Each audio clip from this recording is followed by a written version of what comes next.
ఇవన్నీ కూడా ఇట్లాంటివి జరగకుండా ఉండటానికి ఫ్యూచర్ని దృష్టిలో పెట్టుకొని మేము యాంగిల్లో ఆలోచిస్తుంటే బీఆర్ఎస్ పార్టీ దీన్ని ఒక రాజకీయ పరంగా చేస్తుంది అనేది. దీంట్లో ఎక్కువగా బీఆర్ఎస్ నాయకులు అక్రమ కట్టడాలే ఉన్నాయనేది. సరే మీరు పర్మిషన్ ఇచ్చిరా లేదా వాటిలో ఎంతవరకు కట్టడాలు జరిగాయి ఇవన్నీ కూడా రేపు బయటకు వస్తూనే ఉంటాయి.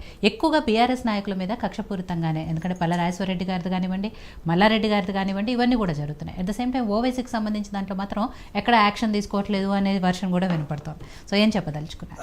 నమస్కారం అండి, యోయో టీవీ ప్రేక్షకులకు, ప్యానల్ పెద్దలందరికీ కూడా. హైడ్రా అనేటువంటి దాని పేరు మీద ఒక హైడ్రామా క్రియేట్ చేశారు రేవంత్ రెడ్డి. తెలంగాణ రాష్ట్రంలో ఉన్నటువంటి ప్రజలకు ఇచ్చిన 6 గ్యారంటీలు 13 హామీలు ఎప్పుడో అటుకెక్కిపోయినాయి. ఇవాళ వాటి గురించి డిస్కషన్ చేసే పరిస్థితి లేదు. వారికి ప్రకృతి కూడా సహకరిస్తుందా లేకపోతే సహాయ నిరాకరించడం తెలియదు, కానీ ఖమ్మంలో వచ్చిన వరదల వల్ల మిగతా విషయాలన్నీ కూడా డైవర్ట్ అయిపోయాయి. సో ఇక్కడ హైడ్రాతో చేసిన పాపాన్ని కడుక్కుంటున్నారు కాంగ్రెస్ పార్టీ నాయకులు. వాళ్ళు ఇవాళ 1956 నుంచి 1982 ఎన్టీ రామారావు గారు పార్టీ పెట్టే వరకు ఈ తెలంగాణ రాష్ట్రాన్ని యునైటెడ్ ఆంధ్రప్రదేశ్గా ఉండి హైదరాబాద్ని పాలించిన నాయకులు ఎవరు? కాంగ్రెస్ పార్టీ నాయకులు. ఇవాళ మూసీ నదిని నాలాగా మార్చిన పరిస్థితి తీసుకొచ్చింది కూడా ఎవరు? హైదరాబాద్లో ఇవాళ మూసీ నది చుట్టుపక్కన కావచ్చు, లేకపోతే ఉస్మాన్ సాగర్ పక్కన కావచ్చు, లేకపోతే గండిచేపేట చెరువు పక్కన కావచ్చు, ఎక్కడైనా కూడా అక్రమ కట్టడాలు వెలిసినాయి అంటే ఎవరి కాలంలో, ఎవరి పరిపాలనలో, ఎవరి తరుణంలో వెలిసినాయి. వీటన్నిటికీ మనకు చాలా స్పష్టమైనటువంటి ఆధారాలు ఉన్నాయి.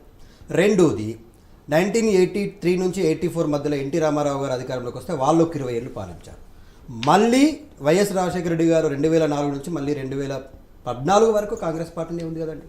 2014లో ముఖ్యమంత్రి అయినటువంటి కేసీఆర్ గారు ఈ హైదరాబాద్ని విశ్వనగరం చేయాలనేటువంటి మా పార్టీకి ఉన్న ఒక దూరదృష్టితోటి, ముందు చూపుతోటి మేము ఏ విధమైనటువంటి ప్రక్షాళన చేసినా మీకు ఒక మచ్చుకు 4 విషయాలు చెప్తా. హైదరాబాద్లో రికార్డు సమయంలో 36 ఫ్లైఓవర్లు కట్టినాం, 12 అండర్ బ్రిడ్జ్లు కట్టినాం. హైదరాబాద్లో ఏ వీధికి వెళ్ళినా కూడా అద్భుతమైనటువంటి రోడ్లు ఏర్పాటు చేసినాం. మూసీ నది చుట్టుపక్కల అక్రమ కట్టడాలు వెలవకుండా ఉప్పల్లో ఉన్నటువంటి మూసీ నది పక్కన శిల్పారామం పేరు మీద మనం పార్కులు కట్టినాం.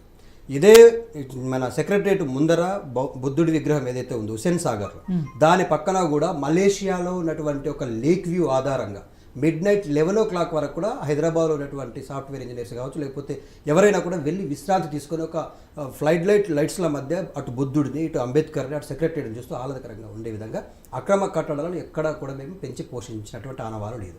మేము ఏమంటా ఉన్నామంటే, ప్రభుత్వము అధికారంలోకి వచ్చినటువంటి కాంగ్రెస్ పార్టీ గతంలో వాళ్ళు చేసిన పాపాన్ని హైదరాబాద్ పేరు మీద కొన్ని రోజుల వరకు, ఎన్ని రోజులు ఇది, ఒక బిల్డర్స్ అసోసియేషన్ నుంచి ఒప్పంద పత్రం అగ్రిమెంటు రావడం వరకు నిరీక్షిస్తూ ఉన్నారు. ఏ విధంగా? మాకు 3 రాష్ట్రాల్లో 4 రాష్ట్రాలు ఇప్పుడు ఎన్నికలు జరగబోతూ ఉన్నాయి. కాంగ్రెస్ పార్టీ కేంద్రంలో అధికారంలో లేక దాదాపుగా 10 సంవత్సరాలు పోయింది, మళ్ళీ ఇప్పుడు ఒక 5 సంవత్సరాలు ఉండలేకపోతుంది. సో మాకు ఎన్నికల ఖర్చు ఎవరు భరించాలంటే ఇవాళ కాంగ్రెస్ పార్టీ ఎన్నికల ఖర్చు భరించడం కోసం తెలంగాణ ప్రజల మీద విసిరినటువంటి ఒక బండరాయి లాంటిది హైడ్రా.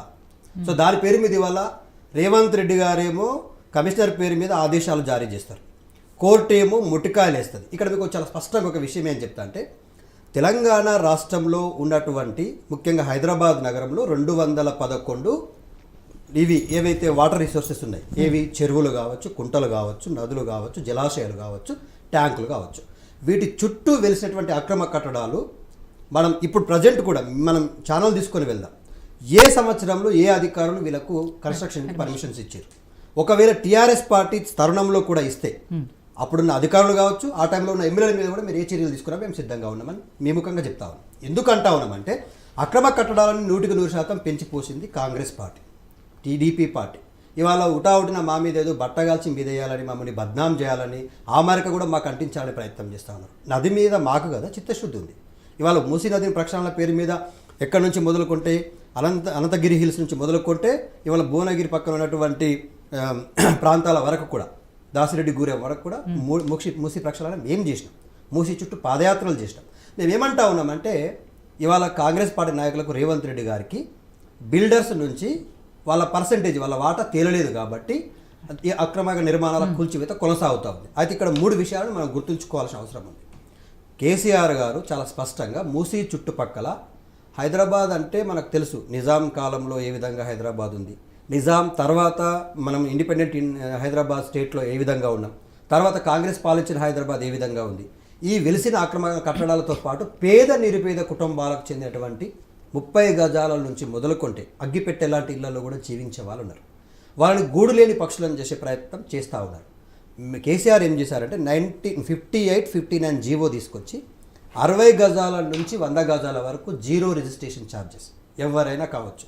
మూసీ నది ప్రక్షాళన పేరు మీద మనం వాళ్ళని లిఫ్ట్ చేస్తే వాళ్ళు గూడు లేని పక్షులు అవుతారు, వాళ్ళని కొంత సుదీర్ఘ ప్రాంతాలకు సమయం తీసుకొని తరలిద్దాం, అప్పటి వరకు వాళ్ళని అక్కడ ఉంచండి అన్నారు. ఇవాళ రామ్నగర్లో నిన్న బుల్డోజర్లు ఏం చేసినాయండి? బుల్డోజర్లు పోయి ఎవరి గుడిసెలు కూల్చినాయి? పేద నిరుపేద కుటుంబాలు, ఎస్సీ ఎస్టీలు పాపం ఈ పూట కోసం కూడా బయటకు వచ్చి కూరగాయలు అమ్ముకోవడము, లేకపోతే చెప్పులు గుట్టి బతకడము, లేకపోతే ఇస్త్రీ చేసుకొని బతకడము, వాచ్మెన్గా పనిచేసేటువంటి వాళ్ళ గుడిసెలు కూలగొట్టారు. నేనేమంటా ఉన్నాము, మీరు హైడ్రా పేరు మీద ఈ హైడ్రామా ఇవాళ పొంగులేటి శ్రీనివాసరెడ్డి గారిది మేము చూపించాం. ఎక్కడుందో నేను కాదు మీరు కాదు, మనం శాటిలైట్లో కొడితే స్పష్టంగా వస్తుంది. గండిపేట చెరువు పక్కనే నిర్మించినటువంటి పట్నం మహేందర్ రెడ్డి ఉంది, V6 అధినేత వివేక్ గారిది ఉంది. వీళ్ళందరూ ఖమ్మం జిల్లాలో ఏదైతే మున్నేరువాగు పక్కన పరిసర ప్రాంతాలు వెంచర్స్ వచ్చాయో అవి ఎవరు? పువ్వాడ అజయ్ గారి కాదా? పువ్వాడ అజయ్ గారిది అని చెప్పేసి మీరు మాట్లాడుతూ ఉన్నారు. ఇవాళ పువ్వాడ అజయ్ గారు కూడా ప్రెస్ మీట్ పెట్టి చెప్పారు, ఒకవేళ నావి లేకపోతే నాకు సంబంధించిన వ్యక్తులు ఉంటే మీరు ఆ బుల్డోజర్లు ఏదైతే హైదరాబాద్లో కూల్చిన బుల్డోజర్ సరిపోకపోతే మీరు కర్ణాటకకి వెళ్ళి తెప్పించుకొని కూల్చేయండి అని చెప్పి స్పష్టంగా చెప్పిండు కదా. నేనేమంటాను, ప్రభుత్వానికి నిజంగా చిత్తశుద్ధి ఉంటే ఇవాళ అక్కడ 3 మంత్రులు ఉన్నారు కదండి. ఇవాళ మనము ఒక నిమిషం మనం ఆ వరదల గురించి మాట్లాడుకుంటే ఎవరి నిర్లక్ష్యం వల్ల జరిగిందండి వాళ్ళ ప్రాణ నష్టం? 30 మంది పేద అమాయక ప్రజలు వీళ్ళ ప్రభుత్వం ముందస్తు చర్యలు తీసుకోకపోవడం వల్ల, పునరావాస కేంద్రాలు ఏర్పాటు చేయకపోవడం వల్ల, మున్నేరు నది ఉప్పొంగుతుందన్న విషయం తెలియడం వల్ల, వరద నీరు లక్షల క్యూసెక్కులలో వేగంగా ప్రవేశిస్తుందని తెలిసి కూడా ఎందుకు వీళ్ళని మనం పునరావాస కేంద్రాలకు తరలించలేకపోయారండి? ముందస్తు ఎందుకు వాళ్ళకు అలర్ట్ చేయలేకపోయారు? ఇవాళ ఆ నిర్లక్ష్యం వల్ల ఎన్ని ప్రాణాలు గాల్లో కలిసిపోయినాయి. దీని అందరికీ ప్రభుత్వం నిర్లక్ష్యమే కారణం కదా. ఇవాళ ఇక్కడ వర్షాలు పడుతుంటే ఇక్కడ వట్టెం దగ్గర ఉన్నటువంటి వెంకటాద్రి పంప్ హౌస్లో మనం నెల రోజులు కష్టపడ్డా కూడా ఆ నీళ్ళని బయటకు తీయలేని పరిస్థితిలోకి తీసుకొచ్చారు. అక్కడ 28 పంప్ హౌజులు నీట మురిగి ఉన్నాయి. ప్రభుత్వ నిర్లక్ష్యం వల్ల జరిగింది అని చెప్తారు కానీ ప్రతిపక్షంగా మీ పాత్ర ఏంటి, మీ బాధ్యత ఏంటి? ఎంతో మంది సినీ రాజకీయ ప్రముఖులు విరాళాలు ఇస్తున్నారు, కానీ ప్రతిపక్ష నాయకుల నుంచి కనీసము ఒక పోస్ట్ రావట్లేదు, ఒకళ్ళు విరాళాలు ఇచ్చినట్టు. మీరు నేనేమంటున్నానంటే మేడం, మా నాయకులందరూ కూడా 38 మంది ఇన్క్లూడింగ్ ఎమ్మెల్యేలందరూ, రాజ్యసభ సభ్యులందరూ 1 నెల జీతం మొత్తాన్ని వీళ్ళెవరో చెప్తే కాదు, మీరందరూ అడగడం కాదు, అడగక ముందే విరాళంగా ప్రకటించేశారు. దాంతోపాటు స్థానికంగా ఖమ్మంలో ఉన్నటువంటి మా నాయకులు పువ్వాడ అజయ్ గారు, నామా నాగేశ్వరరావు గారు, వద్దిరాజు రవిచంద్ర గారు నిద్రాహారాలు మాని ప్రతి ఇంటికి స్వచ్ఛందంగా, ప్రతి కుటుంబానికి స్వచ్ఛందంగా డ్రోన్ల సహాయంతో ఆహార పొట్లాలు పంపిస్తూ ఉన్నారు. మీకు కావాలంటే ఆ వీడియో విజువలైజేషన్స్ కూడా పట్టిస్తాం. మాకు ఎలక్షన్స్ లేవు, ఎన్నికలు లేవు, ఇదేమో హైడ్రామా క్రియేట్ చేయడం కాదు.